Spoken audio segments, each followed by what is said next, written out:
The glow of my phone screen cut through the darkness of my home office like a knife. 10:47 p.m. Another late night, another excuse. Late dinner with clients. Don't wait up. Love you.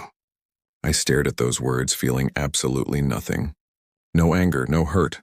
Just the cold, calculated certainty of a man who'd been gathering puzzle pieces for months and had just snapped the final one into place. My name is Marcus Richardson, 38 years old, co-founder of Richardson and Hayes Digital Marketing. The Hayes in that name? Chris Hayes, my best friend since college, my business partner for 12 years, and apparently, the man my wife of 9 years had been sleeping with for the past 6 months I'd suspected for a while. The signs were textbook. New lingerie I never saw her wear, phone always face down, sudden client dinners that multiplied like rabbits. Sarah had never been particularly good at lying.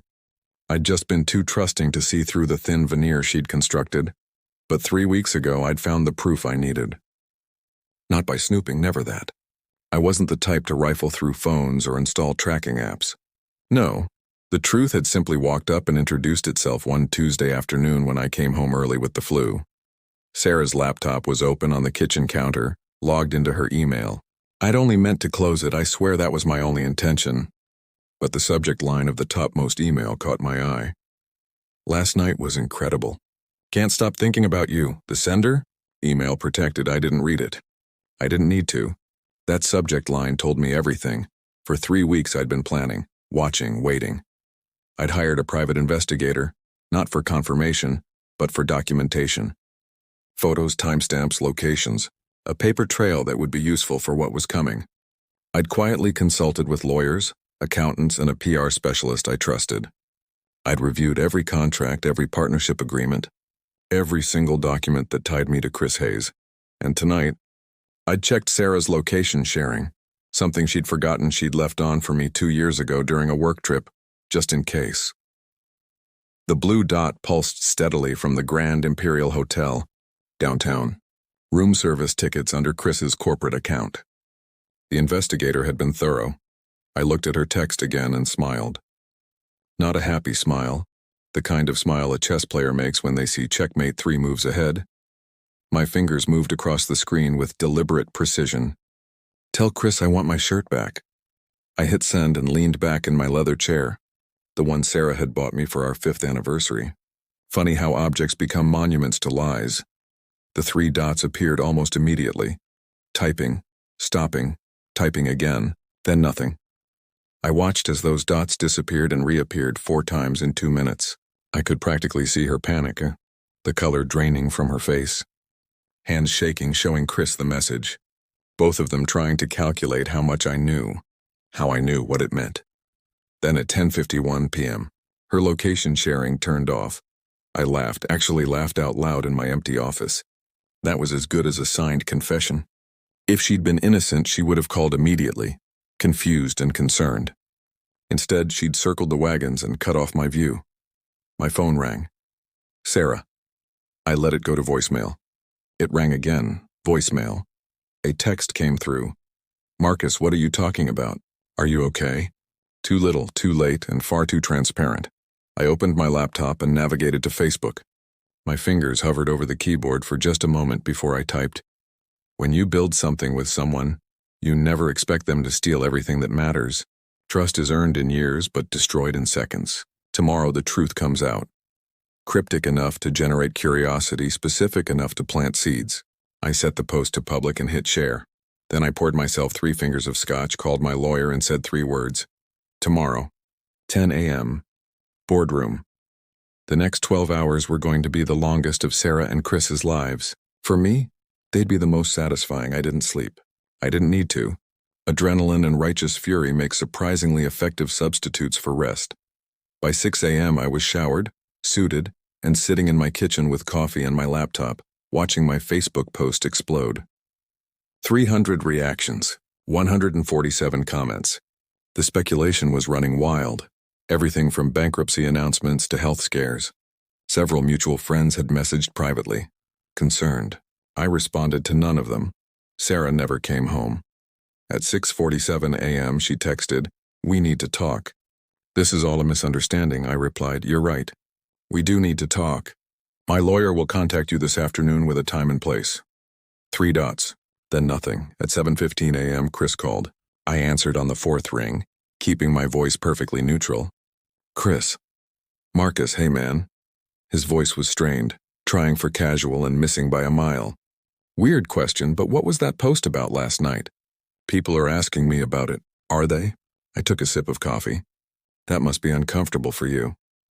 Look, if this is about the Carlson account, I know I should have consulted you before. It's not about the Carlson account, Chris. Silence. Heavy, suffocating silence. Then what is it about? His voice had dropped an octave. I think you know exactly what it's about, but we can discuss it at the board meeting this morning. You'll be there, won't you? 10 a.m. sharp. I've called an emergency session. All partners, senior management, and the company attorney. Marcus, I don't think... 10 a.m., Chris, don't be late. I hung up.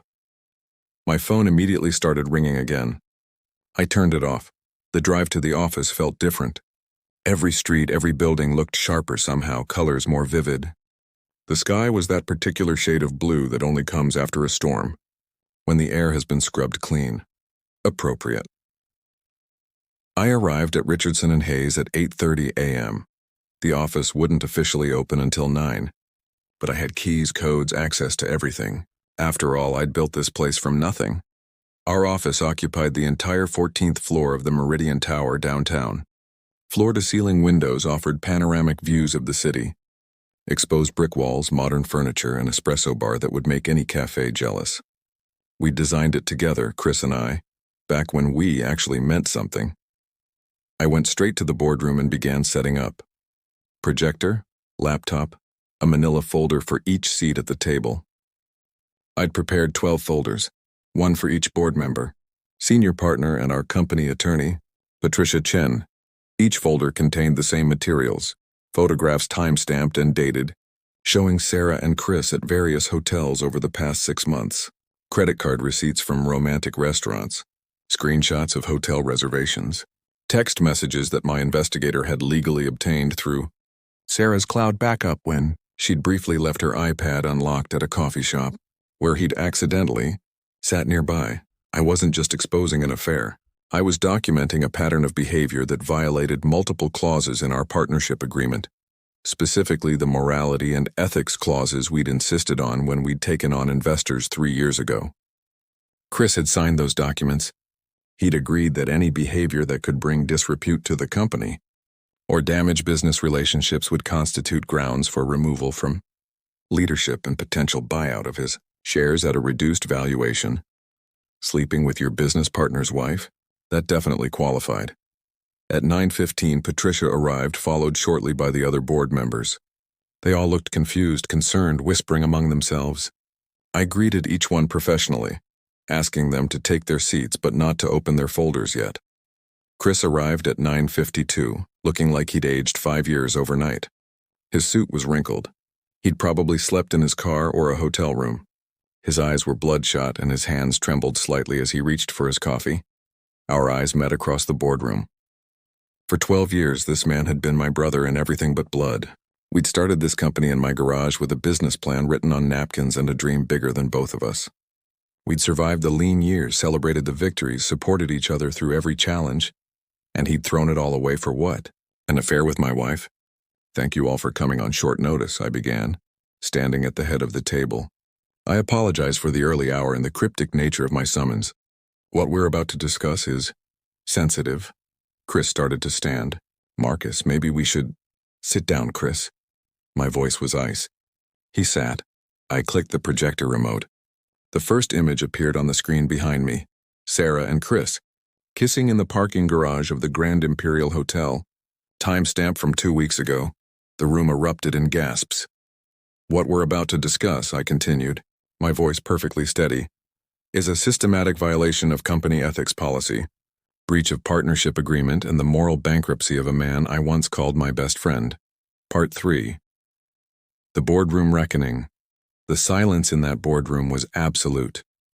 You could have heard a pin drop from the ground floor. Chris had gone white. Not pale, but actually white, like someone had drained every drop of blood from his face. His mouth opened and closed like a fish drowning in air, but no words came out. Marcus, Patricia Chen, our attorney, started to speak, but I held up a hand. Please, let me finish. I clicked to the next slide.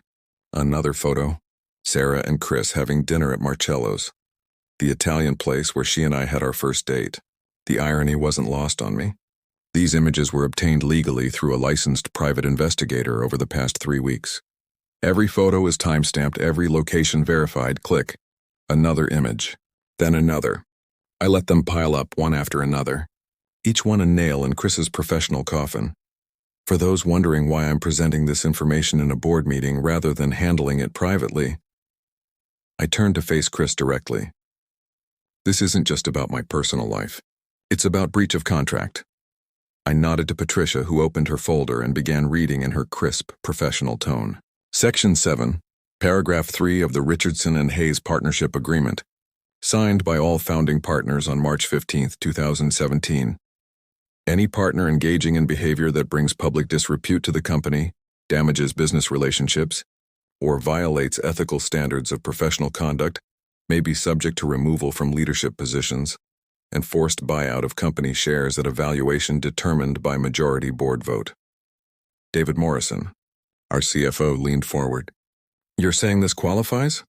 I'm saying that my co-founder having an affair with my wife, a relationship that's been conducted using company resources, company time, and company credit cards. I clicked to a slide showing expense reports. Absolutely qualifies.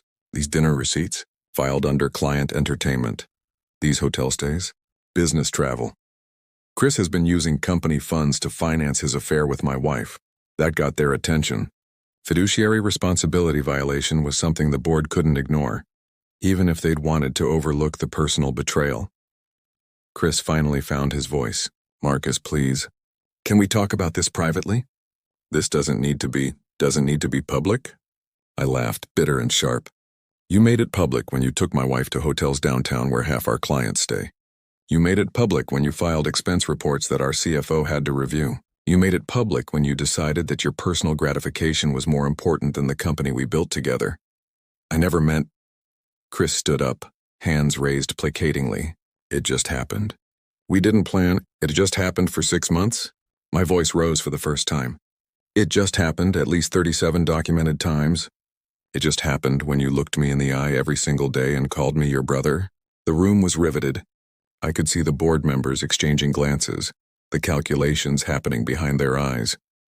This wasn't just drama. This was a legitimate corporate crisis. Jennifer Walsh, our head of HR, spoke up carefully. Marcus, I understand you're hurt and you have every right to be. But from a corporate perspective, we need to consider... From a corporate perspective, I interrupted. We need to consider what happens when word of this gets out. And it will get out? My Facebook post last night has over 600 reactions now. People are already speculating. The press will have this story by end of day. I clicked to another slide. This one showed social media screenshots, news websites, industry blogs. I've already been contacted by 3 journalists this morning. We have 2 choices.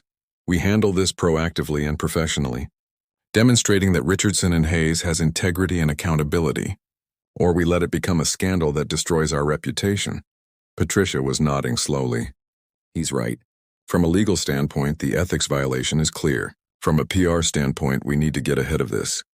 Chris looked around the table desperately, seeking allies. He found none. These were business people, and I just presented them with an impossible situation. Support a partner who'd violated company policy and misused company funds, or support the wronged party who was offering them a clean way out. I'm proposing the following, I said, distributing a document I'd prepared. Chris Hayes will resign from all leadership positions effective immediately. His partnership stake will be bought out at the reduced valuation outlined in Section 7, approximately 60% of current market value. He'll sign a non-compete agreement, a non-disclosure agreement, and a public statement taking full responsibility for his actions. 60%? Chris's voice cracked. Marcus, that's almost $40 million in loss. You can't. I can, and it's in the contract you signed. Patricia, would you confirm? Patricia adjusted her glasses and scanned the document. He's correct. The valuation formula is clearly outlined, based on last quarter's numbers and removing the goodwill premium. She did some quick math on her tablet. Yes, approximately 60% of full value. Chris sank back into his chair, the fight draining out of him. He looked like a man watching his entire life collapse in real time. There's more, I continued. Effective immediately, the company name will be changed. We'll rebrand as Richardson Digital Marketing. All company materials, websites, signage, everything with Hayes on it will be removed within 30 days. Marcus, please. Chris's voice was barely a whisper now. We can work this out. The company is everything we built together. Don't destroy it because of what? Your betrayal? Your lies? I leaned forward, hands flat on the table. I'm not destroying the company, Chris. I'm saving it. You're the liability here. You're the one who put everything we built at risk because you couldn't keep your hands off my wife. David cleared his throat. I move that we vote on Marcus's proposal. All in favor of accepting Chris Hayes' immediate resignation and buyout under the terms outlined? 7 hands went up. Chris's didn't. Mine didn't. I'd abstained. The motion carries, Patricia announced. Chris, I'm going to need you to sign several documents. Chris looked at me one last time. There were tears in his eyes now, but I felt nothing. No satisfaction, no guilt, no anger. Just cold, empty victory. You stole my love, Chris, I said quietly. I just stole your career. The next 72 hours were a masterclass in controlled chaos. Chris signed the documents. He had no choice, really.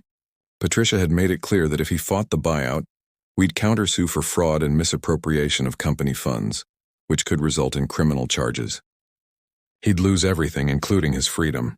At least this way, he walked away with something, even if it was $40 million less than he'd expected. His office was cleaned out by security that same afternoon. I watched from my window as they escorted him to his car, carrying a single cardboard box. 12 years of partnership reduced to 15 pounds of personal effects. The press had a field day.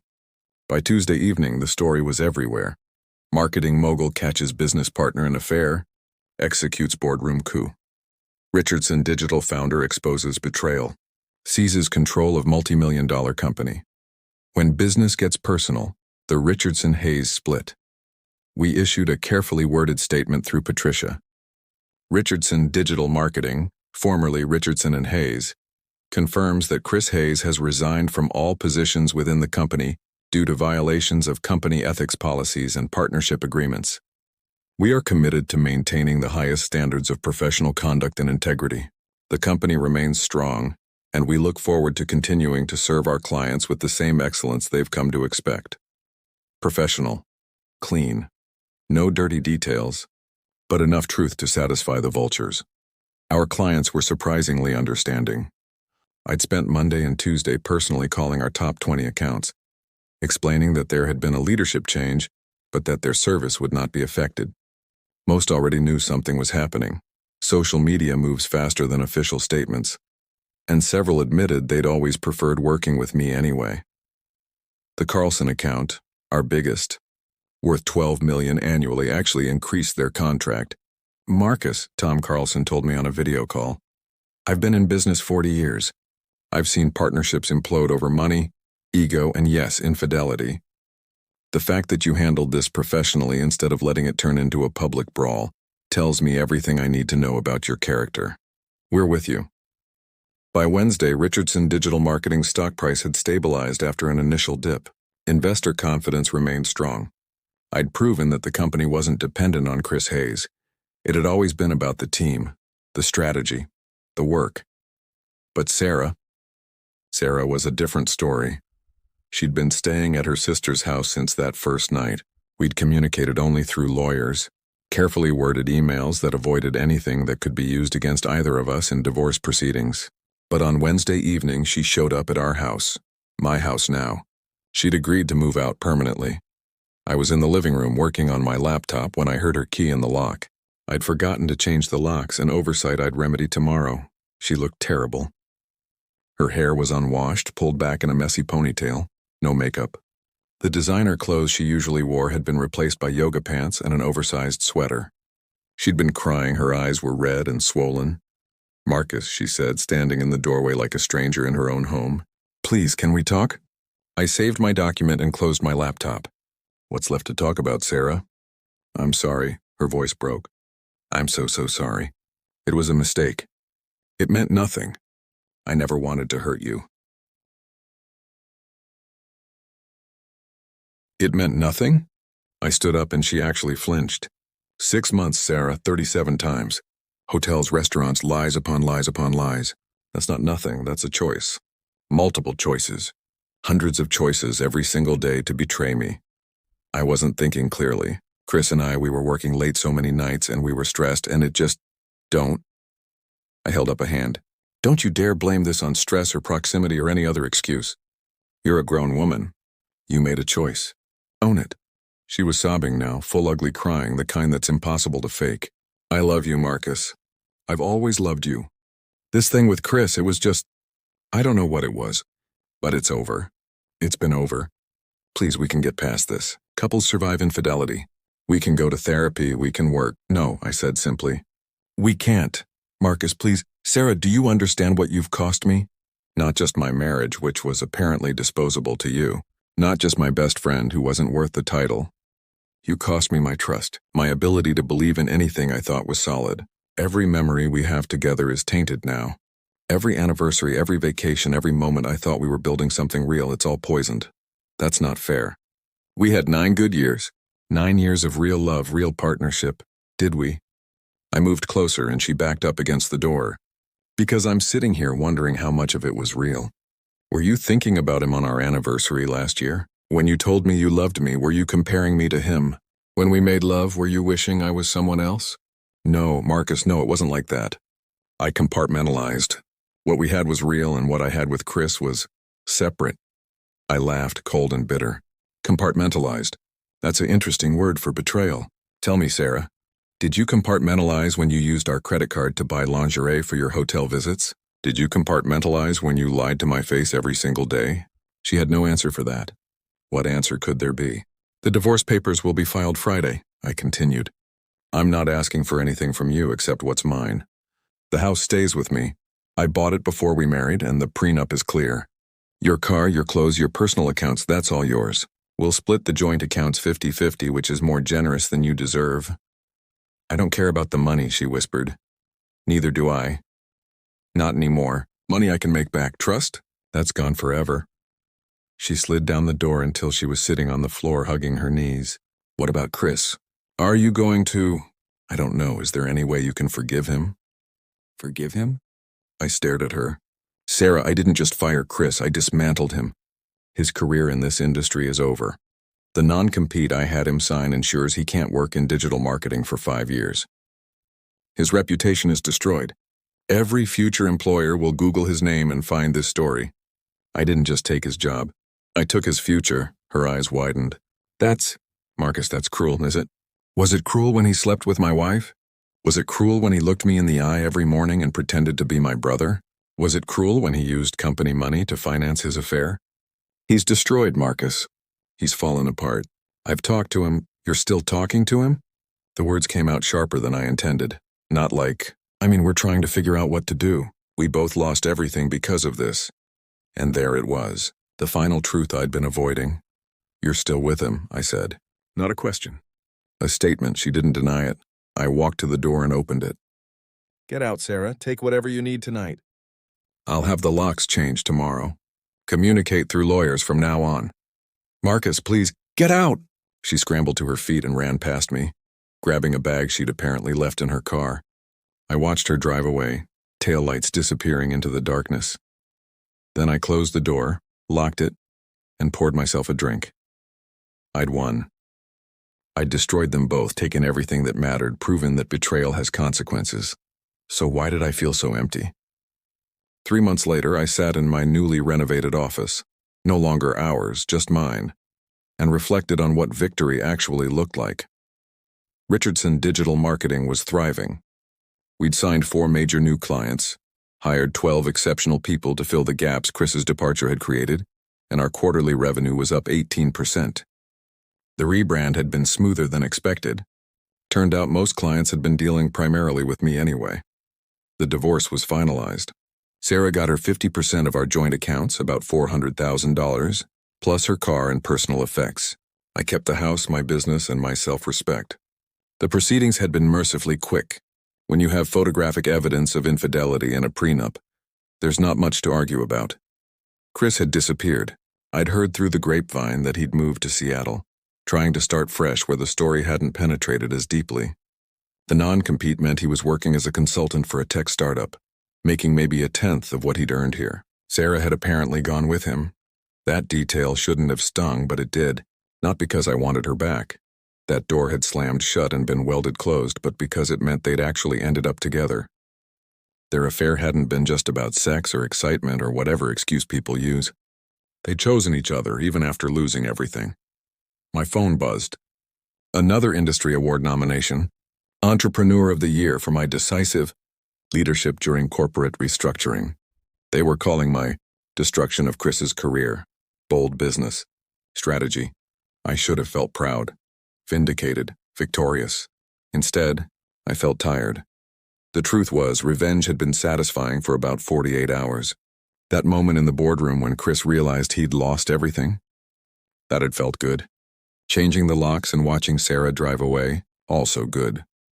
But 3 months later, living in a house too big for one person, eating takeout at my desk, working 16-hour days because there was nothing else to do? This didn't feel like winning. My assistant Jennifer knocked on the door. "Marcus, your 4 o'clock is here. Send them in."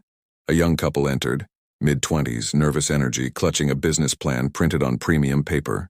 They reminded me of Chris and me 12 years ago, full of dreams and naive certainty. "Mr. Richardson, thank you so much for meeting with us," the young man, Tyler, began. "We've been following your career, and what you did with Richardson Digital is exactly the kind of bold thinking we want to bring to our startup." The young woman, Rebecca, nodded enthusiastically. "The way you cut out dead weight and streamlined operations? Brilliant. That's the kind of ruthless efficiency that builds empires." Ruthless efficiency. Dead weight. Was that what I'd done? Streamlined operations? I looked at them, at their matching wedding bands, at the way they kept glancing at each other for support, at their shared dreams literally bound together in their business plan, and felt something crack inside my carefully constructed armor. "Can I give you both some advice?" I said quietly. They leaned forward eagerly. "Of course. Don't do business with people you love. And don't love people you do business with." I paused. "Better yet, if you do mix the two, protect both relationships like your life depends on it. Because when they break everything." They looked confused. This wasn't the tough guy business advice they'd expected. "Mr. Richardson?" Tyler ventured. "Are you okay?" Was I okay? I'd won. I'd executed perfect revenge. I'd destroyed the 2 people who betrayed me and come out on top professionally. By any objective measure, I should be more than okay. But I'd learned something in these 3 months of victory. Revenge doesn't actually make you whole. It doesn't undo the betrayal. It doesn't heal the wound. It just creates new wounds for everyone involved, including yourself. "I'm fine," I lied, putting on my professional smile. "Now tell me about this business plan." I listened to their pitch. It was good, better than good, actually. They had solid projections, a unique market position, and the kind of hungry ambition that builds successful companies. "I'm in," I told them at the end. "I'll invest $500,000 for 15% equity." Their faces lit up like Christmas morning. "Really? Mr. Richardson, we didn't expect, but I have one condition." I pulled out a document I'd had Patricia draft last week. "You sign this.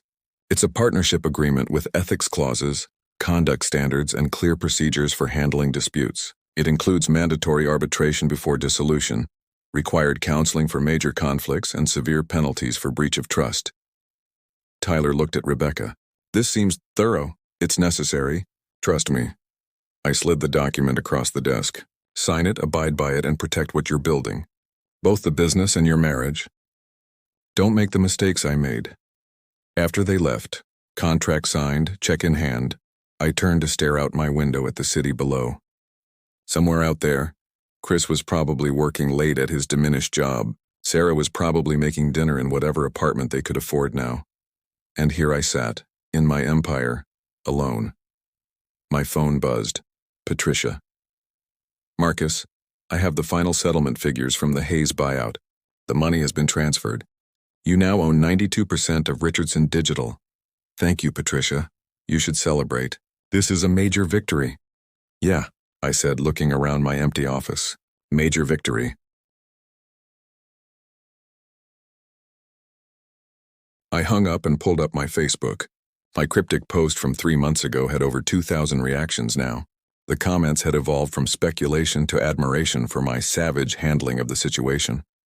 I drafted a new post. 3 months ago, I exposed a betrayal and destroyed 2 people's lives. Everyone called it brave, bold, a victory. They were wrong. Revenge isn't victory. It's just destruction wearing a nicer suit. I got everything I wanted and lost everything that mattered. To anyone facing betrayal, by all means protect yourself, leave toxic situations, build better things. But don't confuse revenge with healing. One leaves everyone broken. The other at least gives you a chance to be whole again. I'm still learning the difference. My finger hovered over the post button, then I deleted it. Some lessons you learn too late to help anyone, even yourself. I closed my laptop, turned off my office lights, and headed home to my empty house, my empire of nothing. My perfect, hollow victory. The funny thing about getting revenge, you can't unburn the bridges. You can't rebuild what you've destroyed just to prove you could destroy it. Chris stole my love. I stole his career. And both of us lost everything that actually mattered. Maybe Sarah was right that night when she asked about forgiveness. Maybe there was a version of this story where I took the high road, where I ended the marriage with dignity, where I handled Chris's exit professionally but not vindictively. Maybe in that version, I'd sleep better at night. But that's not the version that happened. This is the version where I proved a point, won the battle, and lost something I couldn't name but could feel missing every single day. My phone rang. Unknown number. I almost didn't answer. Hello? Marcus? It's Chris. I should have hung up.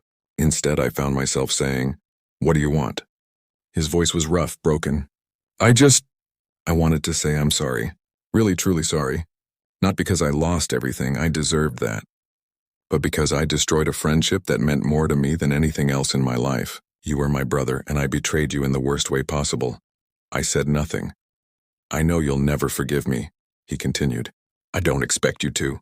I just needed you to know that what I lost wasn't the company or the money or the career. It was you, your trust, your friendship, your respect, and I'd give everything back just to undo what I did. You can't undo it, Chris. I know. A long pause. Are you happy, Marcus? Did it work? Did destroying me make you feel better? The honest answer caught in my throat. No. Yeah, he said softly. I didn't think so. Revenge never does. He hung up. I sat in my car in my driveway for an hour, staring at my house, my fortress, my monument to victory. And I finally understood. I hadn't won anything at all.